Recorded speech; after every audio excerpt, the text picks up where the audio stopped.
Well, the restoration of Rosecliff is really one of the biggest projects we've ever undertaken. This was a $7.4 million preservation effort, and it was long overdue. It involved everything from new roofs to new balustrades to a new ballroom floor, pointing of the building, just a lot of things.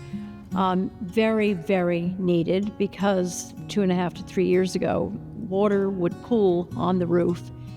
And according to all the experts, it was only a matter of time before a major leak occurred.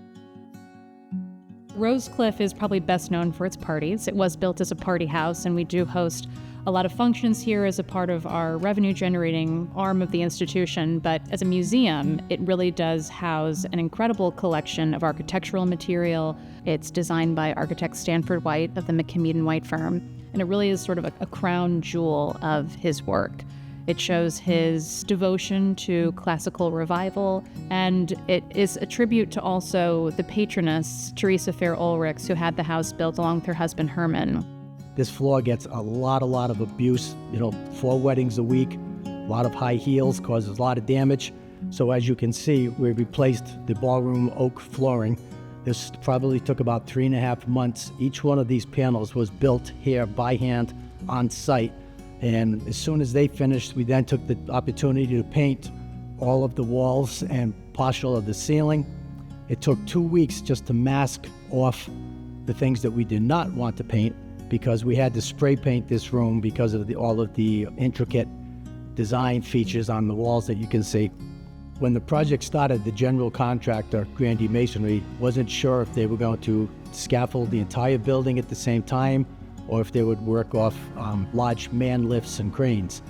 Once we saw that they did in fact scaffold the entire building, I then went to the finance committee and said, let's take advantage of the $400,000 worth of scaffolding and restore all of the windows and repoint the entire exterior of the building, which we did in the same time frame.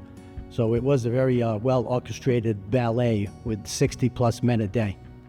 As part of the exterior restoration, the desire was to restore the window guards, the wrought iron window guards, and the wrought iron front entry gates. And when the paint coatings were removed, they determined that there were elements that were not just wrought iron, but were also bronze. And those bronze elements would have traditionally been gilded. So we added back into the project, for the front gate area alone, the replacement of 23.75 karat gold leaf onto the bronze elements. We went in and removed all of the sculptural elements in the Courtimore. These were all restored here within Rhode Island and then returned in August of 2023. The whole rose garden was restored. All the roses were replaced. I would say about 50% of the boxwood had to be replaced. The footwalks, the gravel had to be fixed. Irrigation systems had to be fixed.